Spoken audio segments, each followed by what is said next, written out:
بسم اللہ الرحمن الرحیم الحمد للہ رب العالمین وصلی اللہ وسلم علی نبینا و مولانا محمد وعلی آلہ و اصحابہ ومن تبعہم بإحسان الی یوم الدین اما بعد۔ کتاب الترجل کا ترجمۃ الباب ہے باب فی الصبی لہ ذؤابۃ، ایسا بچہ جس کی چوٹی ہو تو اس کے بال کیسے کاٹے جائے۔ اس ترجمۃ الباب کے ضمن میں جتنی بھی روایتیں مصنف علیہ الرحمہ ذکر فرماتے ہیں وہ روایتیں ایسی ہیں جن کا تعلق قزع کی ممانعت سے ہے۔ قزع، قاف، زا اور عین۔ قزع لغوی معنی تو اس کا بادل کے بٹے ہوئے ٹکڑوں کا ہے، بادل کے متفرق ٹکڑے جو دور سے چمکتے ہوئے دکھتے ہیں۔ چونکہ سر میں جو بال اس طرح چھوڑ دیے جاتے ہیں وہ بھی اسی طرح محسوس ہوتے ہیں، دکھتے ہیں، اس لیے ایسے عمل کو قزع کہا جاتا ہے کہ تھوڑے بال رکھنا اور تھوڑے بال چھوڑ دینا۔ چنانچہ دیکھیے آپ احمد ابن حنبل علیہ الرحمہ کے حوالے سے عن ابن عمر رضی اللہ عنہما قال نہا رسول اللہ صلی اللہ علیہ وسلم عن القزع، جناب رسول اللہ صلی اللہ علیہ وسلم نے قزع سے منع فرمایا، اور تفسیر فرما رہے ہیں والقزع ان یحلق رأس الصبی فیترک بعض شعرہ۔ قزع نام ہے اس کا کہ بچے کے بعض بال حلق کر دیے جائیں اور بعضوں کو چھوڑ دیا جائے۔ آج کل یہ طریقہ، جیسے میں نے اس سے پہلے سبق میں کہا تھا، بہت زیادہ مشہور ہے، پرچلت اور مروج ہے کہ اوپر کے بال چھوڑ دینا اور دائیں اور بائیں طرف کے بالوں کو کاٹ دینا، اس کا حلق کر دینا۔ تو قزع آیا ہے کسی بچے کے سر کے بال مونڈتے وقت اس کا کچھ حصہ چھوڑ دیا جائے اور کچھ حصہ اس پر بال رہنے دیے جائیں اور بعض حصے کو حلق کر دیا جائے۔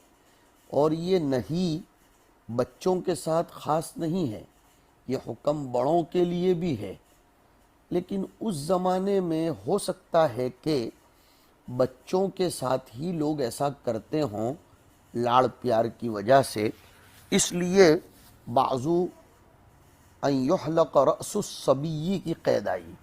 تو یہ بات ملحوظ رہے حدیث پڑھنے والے طلباء کے کہ یہ صرف رأس صبی کے ساتھ خاص نہیں ہے، بلکہ اس کا حکم بڑوں کے ساتھ بھی ہے، نوجوانوں کے ساتھ بھی ہے۔ مسلم شریف میں قزع کے باب میں بھی آیا ہے، بخاری کے باب میں بھی آیا۔ چنانچہ بخاری میں آیا وَمَا الْقَزَعُ فَأَشَارَ لَنَا عُبَيْدُ اللَّهِ قَالَ إِذَا حُلِقَ الصَّبِيُّ وَتُرِكَ هَاهُنَا شَعْرٌ وَهَاهُنَا وَهَاهُنَا فَأَشَارَ لَنَا عُبَيْدُ اللَّهِ إِلَى نَاصِيَتِهِ وَجَانِبَيْ رَأْسِهِ۔ ہاں، یہی تو طریقہ ہے کہ عبید اللہ نے بخاری کی روایت میں اشارہ فرمایا کہ اپنی پیشانی کی طرف اور سر کے دونوں طرف کناروں پر بال چھوڑ دیے جائیں۔ تو عبید اللہ سے پوچھا گیا فالجاریۃ والغلام قال لا ادری ہکذا قال الصبی، قال عبید اللہ کہ یہ حکم تو کس کے لیے ہے کہ حدیث میں صبی کا لفظ آیا ہے، اور اما القصۃ والقفا للغلام فلا بأس بہما، کہ اگر بالوں کا جو گچھا آتا ہے چاہے وہ متصل بالرأس ہو یا منفصل عن الرأس ہو، اس کو اگر کاٹ دیا جائے تو اس میں کوئی حرج نہیں ہیں۔ تو قصہ کا حلق اور گدی کے بال اگر کاٹ دیے جائیں تو اس میں کوئی حرج اور ممانعت کی بات نہیں ہے۔ اس کے بعد کی روایت بھی اسی طرح کی ہے، موسیٰ ابن اسماعیل کے حوالے سے عن ابن عمر رضی اللہ عنہما ان النبی صلی اللہ علیہ وسلم نہا عن القزع وهو ان يحلق رأس الصبی ويترک له ذؤابۃ۔ جی میں نے ابھی آپ کو بتلایا تھا کہ یہ مختص بالصبی نہیں ہے، بڑوں کے لیے بھی یہی حکم ہے۔ ذکر صبی باعتبار عادت غالبہ کے ہے۔ اور فتاوی عالمگیریہ کے حوالے سے صاحب بدل نے نقل فرمایا ہے کہ اس میں تو کوئی حرج نہیں ہے کہ سر کے درمیان کے بالوں کو حلق کر دیا جائے اور دوسرے بالوں کو لٹکا دیے جائیں، ہاں فتل نہ کیا جائے۔ اگر فتل کیا جاتا ہے تو وہ بعض کافروں کے ساتھ تشبہ کی بنا پر مکروہ ہوگا۔ اس کے بعد کی روایت احمد بن حنبل کی عن ابن عمر رضی اللہ عنہما ان النبی صلی اللہ علیہ وسلم رأى صبیا قد حلق بعض رأسه وترك بعضه فنهاهم عن ذلك فقال احلقوه كله او اتركوه كله، رکھنے ہوں تو پورے رکھو اور حلق کرنا ہو تو پورا ہی اس کو حلق کروا دو۔ امام نووی رحمۃ اللہ علیہ سے شرح مسلم میں یہ بات منقول ہے کہ ہمارا مذہب مطلقاً کراہت کا ہے، چاہے مرد ہو یا عورت ہو، اس لیے کہ حدیث میں اطلاق آیا ہے۔ اور امام نووی رحمۃ اللہ علیہ اس کو مکروہ تنزیہی کہتے ہیں، اور اسی طرح امام مالک اور حنفیہ کے یہاں بھی اس کو مکروہ کہا گیا ہے۔ اور آج کل چونکہ فساق و فجار کے ساتھ اس میں مشابہت پائی جاتی ہے، اس لیے معاصرین مفتیان کرام میں سے بعضوں نے اس کو مکروہ تحریمی فرمایا ہے، اس لیے کہ فساق و فجار، ماڈرن اسٹائل کے لوگ، فلمی سٹارز وغیرہ ایسے لوگوں کا تشبہ اختیار کرنا، یہ من تشبہ بقوم فہو منہم۔ اس کے بعد کی روایت ہے باب ما جاء فی الرخصتی کے حوالے سے محمد ابن العلا کی، حضرت انس ابن مالک رضی اللہ تعالیٰ عنہ اس کے راوی ہیں، قال کانت لی ذؤابۃ فقالت لی امی لا اجزها، کیوں کہ کان رسول اللہ صلی اللہ علیہ وسلم یمدها ویأخذ بها۔ اس کے بعد حسن ابن علی کی روایت ہے، آگے بڑھتے بڑھتے کہہ رہے ہیں کہ دخلنا علی انس بن مالک فحدثتنی اختی المغیرۃ قالت وانت یومئذ غلام ولک قرنان او قصتان فمسح رأسک وبرک علیک وقال احلقوا هذین او قصوهما فإن هذا زی الیہودی۔ حضرت انس رضی اللہ تعالی عنہ کی والدہ کا یہ عمل تھا کہ حضرت انس رضی اللہ تعالی عنہ کے سر کے جن بالوں کو بچپن میں حضور صلی اللہ علیہ وسلم اپنے دست مبارک سے پکڑتے تھے، چھوتے تھے، کھینچتے تھے، مزاحن اور ان کے ساتھ لعبن اور استیناسن، ان کے بارے میں ان کی والدہ فرما رہی ہیں کہ ان کو میں کبھی نہیں کاٹوں گی سر کے دوسرے بالوں کے ساتھ، اس لیے کہ حضور اکرم صلی اللہ علیہ وسلم کا برکتی ہاتھ اس پر پڑا ہے۔ حضور اکرم صلی اللہ علیہ وسلم اپنے خادم کے ساتھ تلطف کا معاملہ فرماتے تھے، حسن عشرت کا معاملہ فرماتے تھے۔ اس روایت سے بہت زبردست بات ثابت ہو رہی ہے کہ صالحین کے ہاتھ لگائی ہوئی چیزوں میں بھی برکت ہوتی ہے۔ صالحین جہاں بیٹھے ہوں، صلحاء، اتقیاء اور سعادہ، انہوں نے اگر کسی چیز کو استعمال کیا ہو تو وہ بھی بابرکت ہوتی ہے۔ یہ حدیث بین دلیل ہے تبرک بآثار الصالحین پر۔ اسی جیسا عمل ابن ابی محذورہ رضی اللہ تعالی عنہ کے باب میں بھی آتا ہے کہ حضور پاک علیہ السلام نے ان کے سر پر ہاتھ پھیرا تھا، وہ مشہور واقعہ ہے اذان سکھانے کا، تو وہ بھی کبھی بھی اپنے سر کے بال جس حصے پر حضور کا دست اقدس و مبارک گرا تھا اس کو کٹواتے نہیں تھے۔ اس سے تبرک بآثار الصالحین کا تو پتہ چلتا ہے، اسی طرح جن چیزوں پر بزرگوں کے ہاتھ لگ گئے ہوں، جن چیزوں کو انہوں نے لمس بالایدی کیا ہو، اس کے ادخار کا احتراس، اس کو اپنے پاس جمع رکھنے اور بچا کر رکھنے کی حرص بھی ثابت ہوتی ہے۔ بزرگان دین جہاں بیٹھے ہوں، ان کا لباس اگر ہو اور وہ حاصل ہو جائے تو، اور یہ تو دنیا میں بھی ہے، دنیا میں بادشاہوں وغیرہ کا لباس، اینٹک چیزیں اور بڑے لوگوں کی چیزیں کروڑوں روپے کے دام میں بکتی ہیں، تو پھر جن چیزوں کے ساتھ بڑوں کا بدن مبارک مس ہوا ہو، ان کے ہاتھ مس ہوئے ہوں۔ ہمارے بڑے بوڑھوں میں تو یہ بھی طریقہ چلا آ رہا ہے کہ بزرگوں نے اگر کبھی کوئی ہدیہ دیا ہو 5-10 روپے کا بھی، تو اس کو وہ سنبھال کر رکھتے تھے، اپنے دوسرے پیسوں کے ساتھ اس کو رکھ دیتے تھے تاکہ اس کے ذریعے برکت آ جائے۔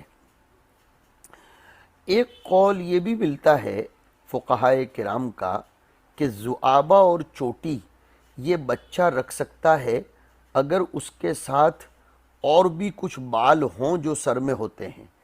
اگر پورے بالوں کا حلق کروا دیا گیا اور صرف چوٹی چھوڑ دی گئی تو وہ قزع کے حکم میں داخل ہوگی، جس سے حضور اکرم صلی اللہ علیہ وسلم نے منع فرمایا ہے۔ تو اگر ذؤابہ اور چوٹی کے ساتھ دوسرے بال بھی ہوں جو سر میں ہوتے ہیں تو بعضوں کے نزدیک اس کی اجازت ہے۔ اچھا، حجاج ابن حسان بھی اپنے بچپن کا ایک واقعہ بیان کرتے ہیں جو میں نے ابھی تلاوتاً اس ترجمۃ الباب کے ضمن میں پڑھا ہے روایت میں، کہ ہم لوگ ایک مرتبہ حضرت انس رضی اللہ تعالیٰ عنہ کے گھر گئے۔ ان کو بچپن کی پوری بات تو یاد نہیں رہی، اس لیے وہ اپنی بہن سے نقل کرتے ہیں۔ روایت الاخ عن الاخت یہ لطیفۃ الاسناد بن گیا۔ میری بہن مغیرہ نے بیان کیا کہ تو اس وقت بچہ تھا، وانت یومئذ غلام، اور تیرے سر پر بالوں کی 2 لٹیں تھیں، ولک قرنان۔ تو حضرت انس نے تیرے سر پر ہاتھ پھیرا تھا اور برکت کی دعا دی تھی، اور یہ بھی فرمایا تھا کہ ان لٹوں کو کاٹ دینا، اس لیے کہ یہ یہودیوں کا طریقہ ہے۔ ہاں، 2 لٹیں بچے نے نکال رکھی تھی تو اس کو کاٹنے کا حکم دیا کہ یہ 2 لٹیں رکھنا یہ یہودیوں کا طریقہ ہے۔ اس سے سمجھ میں آتا ہے کہ پہلے والی روایت جو حضرت انس کی ہے اور اس میں آیا کہ کانت لی ذؤابۃ، یہ ذؤابہ کے اختیار کرنے پر مطلقاً اس کے جواز پر دلالت نہیں کرتی، بلکہ منہی عنہ وہ چیز ہے جس کی رخصت نہیں ہے، اور رخصت اس چیز کی ہے جو منہی عنہ نہیں ہے۔ رخصت تب ہے جب کہ سر کے تمام بال موجود ہوں اور چوٹی دوسرے بالوں کے مقابلے میں طویل ہو، لیکن اگر بعض سر کو حلق کروا دیا گیا ہو اور صرف چوٹی کو رہنے دیا گیا ہو تو پھر اس میں کسی بھی صورت میں اجازت نہیں دی جائے گی۔ اس بات کو اچھے طریقے سے یاد رکھا جائے تاکہ روایتوں کے درمیان کوئی تعارض نہ ہو۔ اس کے بعد کا ترجمۃ الباب ہے کتاب الترجل کے ضمن میں، باب فی اخذ الشارب، یعنی مونچھوں کو تراشنے کا، مونچھ کاٹنے کا بیان۔ کتاب الطہارت کے ضمن میں یہ باتیں آتی ہیں کہ داڑھی کا چھوڑ دینا اور مونچھوں کو تراشنا یہ شریعت میں مطلوب ہے۔ اس کے برخلاف داڑھی کا مونڈنا اور مونچھوں کو چھوڑ دینا یہ عجمیوں کا طریقہ ہے، یہود اور نصارہ کا طریقہ ہے، اور جناب نبی کریم صلی اللہ علیہ وسلم نے ان دونوں کو خاص حکم کے تحت ارشاد فرمایا، جیسے کہ روایت میں آیا کہ امرنی ربی باعفاء لحیتی وقص شواربی، میرے رب نے مجھ کو حکم دیا ہے کہ میں میری داڑھی کو تو چھوڑ دوں اور میری مونچھوں کو تراشوں۔ چنانچہ دیکھیے پہلی روایت مسدد کے حوالے سے عن ابی ہریرہ رضی اللہ عنہ، بہت مشہور روایت ہے، ریاض الصالحین میں، مشکات میں، کتاب الطہارت وغیرہ میں تم نے پڑھ لیا ہے، خمس من الفطرتی کے ضمن میں، کہ الفطرۃ خمس او خمس من الفطرتی، راوی کو شک ہے، الختان والاستحداد ونتف الابط وتقلیم الاظفار وقص الشارب۔ 5 چیزیں فطرت میں داخل ہیں، سنت میں داخل ہیں۔ بخاری شریف میں تو الفاظ ہی آئے کہ من السنتی قص الشارب الی آخر الحدیث، لہذا فطرت کی تفسیر میں اگرچہ الگ الگ اقوال آئے ہوں، لیکن یہاں بہتر یہی ہوگا کہ سنت کے معنی میں لیا جائے اور طریقہ ابراہیمیہ کے معنی میں لیا جائے، سنن مرسلین کے معنی میں لیا جائے، کہ یہ 5 چیزیں ہمارے انبیاء کرام علیہم السلام کا طریقہ ہے۔ ہمارے سامنے کی روایت میں فرمایا الختان، ختنہ کروانا مردوں اور عورتوں کے لیے واجب ہے، صحیح فی المذہب یہ بات ہے۔ امام مالک اور امام ابو حنیفہ فرماتے ہیں کہ سنت ہے۔ ختان الرجل میں واجب یہ ہے کہ جو چمڑی کا حصہ حشفۂ ذکر کو چھپا دیتا ہے اس کو قطع کر دینا، اس طور پر کہ پورا حشفہ منکشف ہو جائے۔ اگر بعض کو قطع کر دیا جائے تو پھر باقی کو قطع کرنا دوبارہ واجب ہوگا۔ اور عورت کے باب میں اگر ختان کیا جا رہا ہے تو پھر اس چمڑی کو کاٹنا پڑے گا جو مرغے کی چونچ کی طرح مخرج البول کے اوپر ہوتی ہے۔